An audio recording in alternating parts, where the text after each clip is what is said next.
Ésaïe chapitre 52, nous commençons au verset 1er. Réveille-toi, réveille-toi, réveille ta parure, Sion. Réveille tes habits de fête, Jérusalem, ville sainte. Car il n'entrera plus chez toi ni incirconcis, ni impur. Secoue ta poussière, lève-toi, mets-toi sur ton séant, Jérusalem. Détache les liens de ton cou, captive, fille de Sion. Car ainsi parle l'Éternel. C'est gratuitement que vous avez été vendus, et ce n'est pas à prix d'argent que vous serez rachetés. Alors, gratuitement, nous avons été vendus. Réveille-toi, c'est pourquoi les gens sont très contents de dire que je fais l'église de réveil dehors pour dire qu'il s'est déjà réveillé. Mais les actions démontrent qu'il dort encore.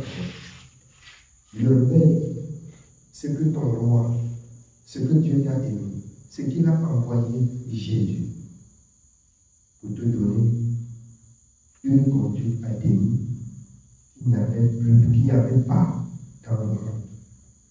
Il te demande de te réveiller de la mauvaise voie, de te réveiller de la mauvaise conduite, d'abandonner. Réveille-toi, réveille-toi, il se fait déjà jour. L'Éternel, le Dieu d'Israël, a envoyé son serviteur Jésus-Christ pour que toi et moi, on ne souffre plus de la même manière. La souffrance est terminée pour ceux qui rencontrent Jésus. Si la souffrance n'est pas terminée, c'est qu'on n'a pas rencontré le Jésus envoyé par Dieu. Le Jésus envoyé par Dieu, bien-aimé, est venu porter la souffrance, décharger les fardeaux, remplir de la paix, de la justice, de la connaissance et de la crainte de l'Éternel. Sa mission, c'est de transmettre ceci à ses appelés, à ses élus. Réveillons-nous à la fin du soleil. Réveillons-nous. Il serait très honteux aujourd'hui de savoir que quelqu'un a accepté Jésus. Il parle de la part de Jésus et il soit misérable. Soit, bien aimé, il a rencontré le mauvais Jésus, soit il est revenu au vrai Jésus. Il y a deux hypothèses. Vous pouvez croire que vous avez rencontré Jésus, que vous avez rencontré le mauvais Jésus. Dans la parole de Dieu, il y a le mauvais Jésus.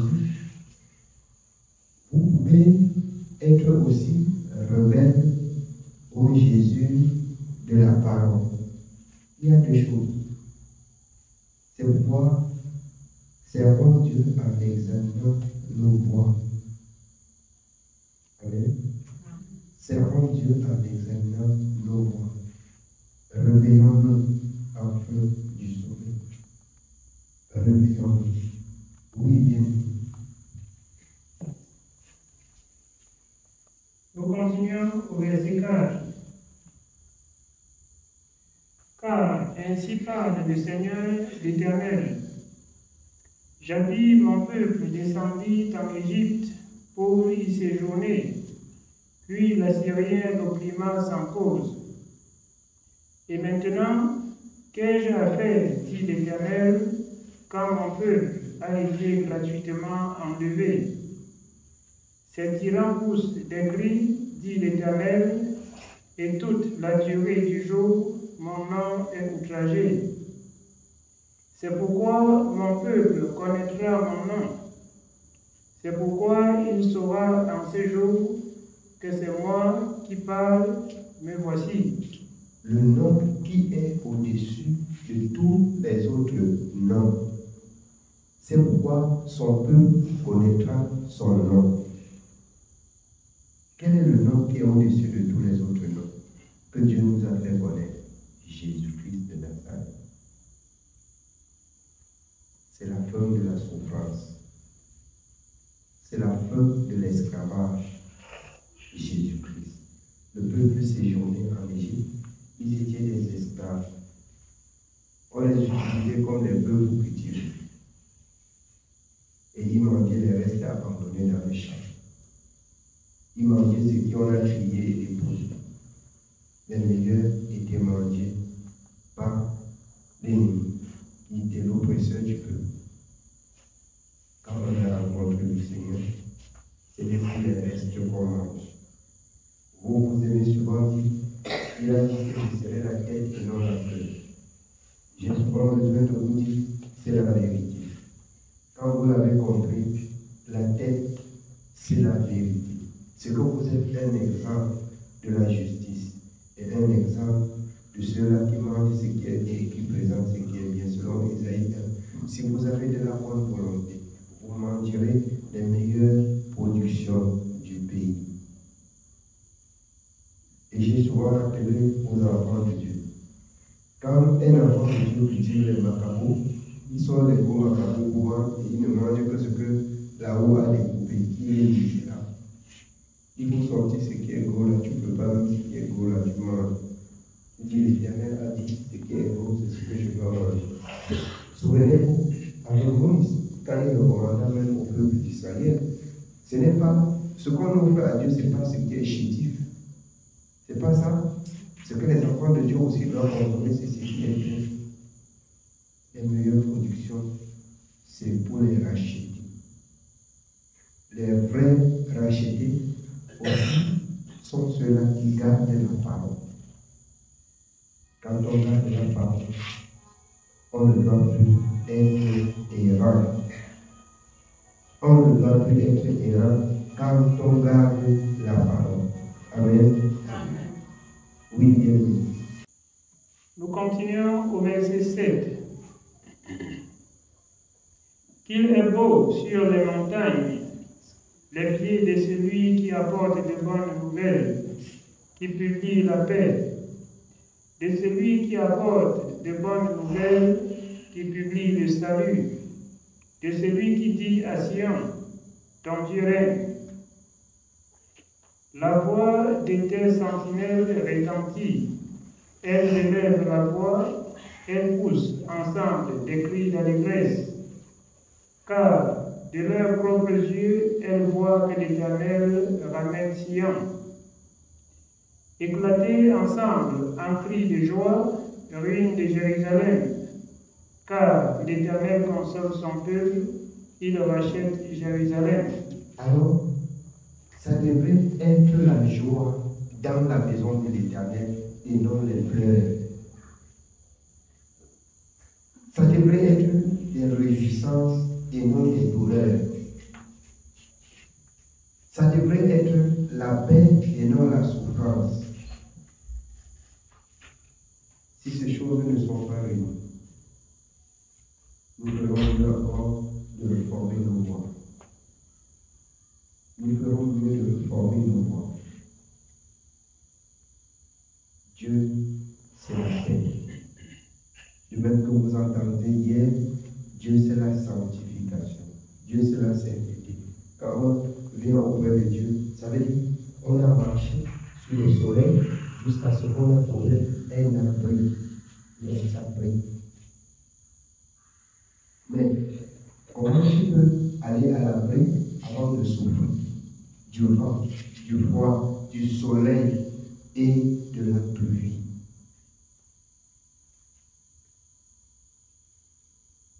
C'est que ce n'est pas l'abri.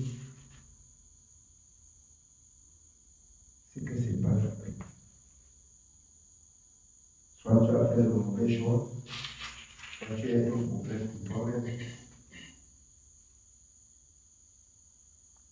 C'est pourquoi je disais à quelqu'un l'autre jour, dans l'exhortation, on ne court pas pour se faire des chrétiens. Mais nous voulons faire avec ceux qui sont sauvés comme dans Acte 2. Dieu augmentait à l'Église ceux qui étaient sauvés. Des vrais rachetés ne donnent pas du fil à retordre au message et au Seigneur. La parole de Dieu, c'est oui, oui, non, non, amen. C'est ça, les rachetés. On ne court pas pour se faire une multitude de peu, qu'on reste comme ça, on filme, on voit qu'on est plein. C'est pas ça. C'est pas ça. 2 ou 3 personnes, le Seigneur est au milieu. S'ils sont justes, Dieu est avec eux. C'est écrit. 2 ou 3 personnes sont déjà beaucoup. Et c'est ce que je disais à nos bien-aimés avant. Si vous apportez du trouble dans la maison de Dieu, vous rendez compte à l'Éternel. Vous pouvez mépriser que ici c'est dans la maison, il y a quelques personnes. Faites très attention. Je parle parce que chacun peut se permettre à faire n'importe quoi. Vous pouvez laisser même les téléphones, ça sonne quand ça sonne. Vous partez devant vous, bien, vous pouvez déposer le téléphone comme ça. Comme vous êtes d'abord rentré avec le téléphone, on vous contrôle d'abord quand vous entrez. Et quand, si ça sonne même, vous devez mettre à une position que si ça sonne. Vous avez déjà vu plusieurs fois ma face sonner ici. C'est ça? Quand ça sonne là, je décroche. La personne suit aussi le message. Chaque fois que mon téléphone a sonné, je décroche seulement. On lit le message ensemble. Donc, le véritable problème n'est même pas de renvoyer ou de garder. De laisser la personne comme il appelle, comprendre aussi ce que je comprends. C'est tout. Je laisse ouvert comme ça, là. Si ça fait qu'il y a des choses seulement, on continue l'exhortation. La personne peut aimer. On ne sait pas là où ça peut ramener. On ne sait pas là où ça peut ramener. Que le Seigneur nous accorde la grâce bien-aimée de prendre à cœur l'œuvre de Dieu.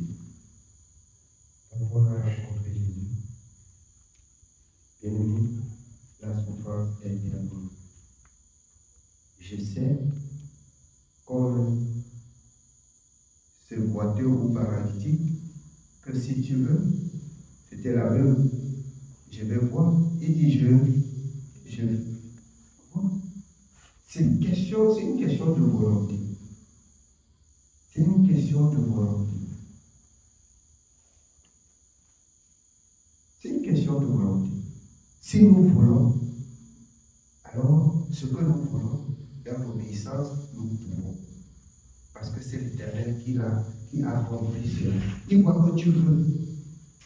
Il te donne le réussite. Amen. Oui, bien. Nous continuons au verset 10. L'Éternel découvre le bras de sa sainteté aux yeux de toutes les nations, et toutes les extrémités de la terre verront le salut de notre Dieu. Partez, partez, sortez de là, ne touchez rien d'impur, sortez du milieu d'elle, purifiez-vous, vous qui portez les vases de l'Éternel. Quand on a rencontré Jésus, on laisse le monde, on quitte le monde, on ne touche plus ce qui est impur. On part du milieu du monde, on quitte le monde, on n'embrasse pas le monde pour entrer chez Dieu avec le monde. Ne touchez pas ce qui est impur. Ne prenez plus ce qui est impur quand on a rencontré Jésus. Jésus, c'est la sainteté. Ne touchez plus quand vous êtes engagé à marcher avec lui. C'est-à-dire, marcher avec Jésus, dans son esprit, tu marches, il te dit, ne prends plus ça. Tu marches juste là, tu crois qu'il est distrait, tu prends. Non. Ne touchez plus à ce qui est impur.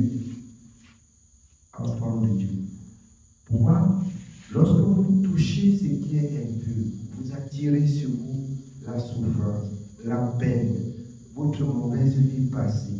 C'est pour ça qu'il a dit dans Jérémie, il se souvient maintenant de vos péchés et il châtie. On a rencontré Jésus, on ne touche plus à ce qui est impur. On ne touche plus. Oui, bien. Nous sommes au verset 11. Partez, partez, sortez de là. Ne touchez rien d'impur. Sortez du milieu d'elle.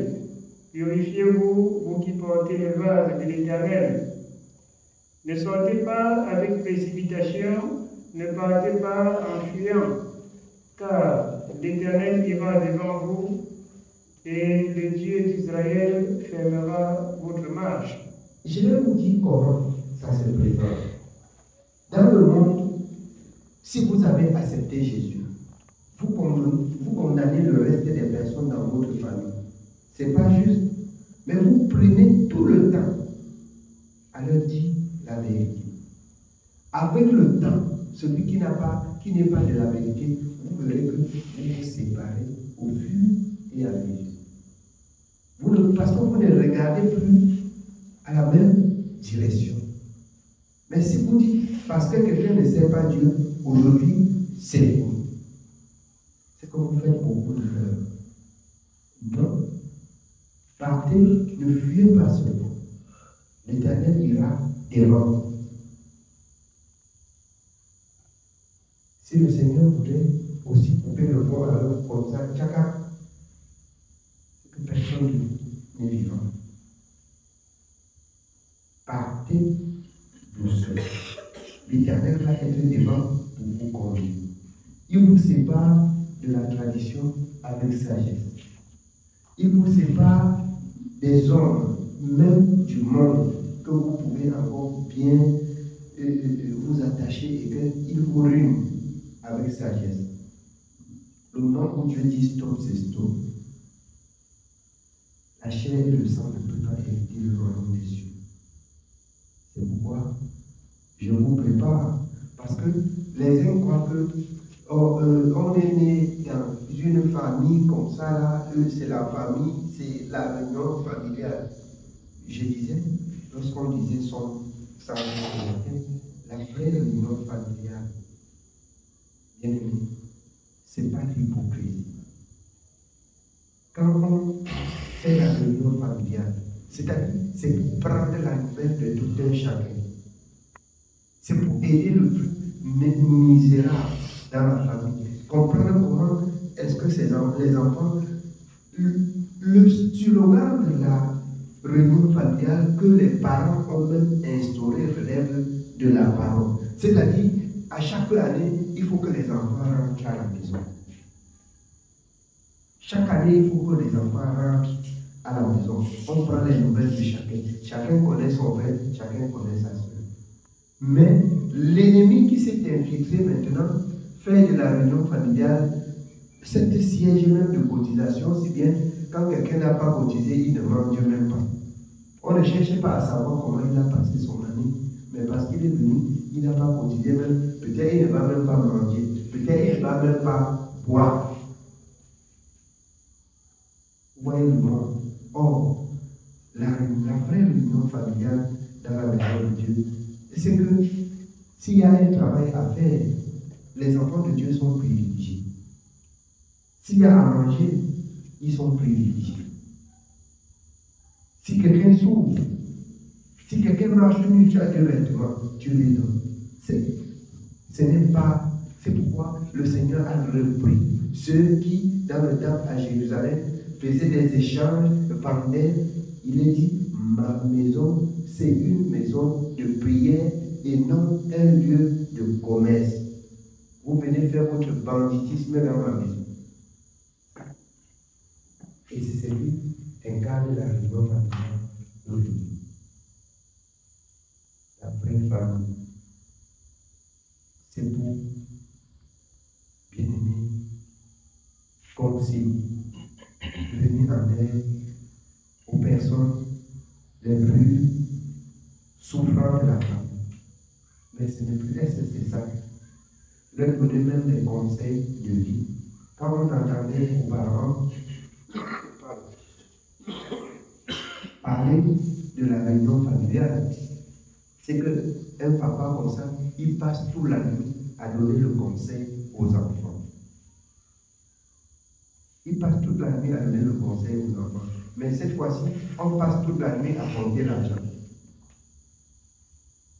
Et le lendemain, on passe toute la journée à manger.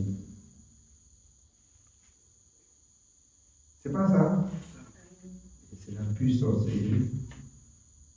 C'est la pure sorcellerie. Vous voyez? Que le Seigneur nous accorde la grâce de quitter ce chose, de partir sans être pressé, parce que l'Éternel va être devant nous, pour que nous donnons des leçons de vie à ceux-là qui nous observent. Il faut donner des leçons de vie. La réunion familiale en elle-même n'est pas mal. Mais on a changé. C'est détruit. On a détruit. Amen. Oui, bien. Nous continuons au verset 13. Voici, mon serviteur prospérera. Il montera, il s'élèvera bien haut. De même qu'il a été pour plusieurs un sujet d'effroi, tant son visage était défiguré, tant son aspect différait de celui des fils de l'homme. De même, il sera pour beaucoup de peuples un sujet de joie. Devant lui, des rois fermeront la bouche, car ils verront ce qui ne leur avait point été raconté, et ils apprendront ce qu'ils n'avaient point entendu. Mais à Jérusalem, à 4 ans, le Seigneur n'a pas fini de donner les souverains sacrificateurs et les autres. Quand il parlait avec précision, c'est pas ça. C'était fort étonnant. Aujourd'hui, on peut se contenter d'enquêter sur moi si j'ai fait l'école de théologie, si j'ai fait ceci, cela, mais en entendant parler, c'est étrange. Il faut que les gens comprennent que le Saint-Esprit là est vrai. Mon français, ce n'est pas le français du monde, mais c'est le français de la parole. Mon parler, ce n'est pas le parler du monde, c'est le parler de la parole. Ça vient de Dieu. Afin qu'on comprenne que ce que Dieu a dit, c'est la vérité. Et alors, je serai de même aussi un sujet, une occasion de chute pour plusieurs. C'est vrai. Ça a été et ça serait encore. Si quelqu'un vient pour écouter la parole, il écoute la parole et qui fait la volonté de Dieu. Sinon, c'est son problème. Amen. Oui, bien aimé. Que Dieu soit béni. Oui. Je ne vais pas beaucoup nous retenir. Je voudrais seulement vous faire savoir, oui, bien aimé, que dans le service de Dieu, nous devions encore et encore redoubler des efforts de quitter le monde, de laisser le monde, de ne plus nous retourner à ce qui hier nous a apporté du trouble. On ne retourne plus dessus. Que Dieu soit béni.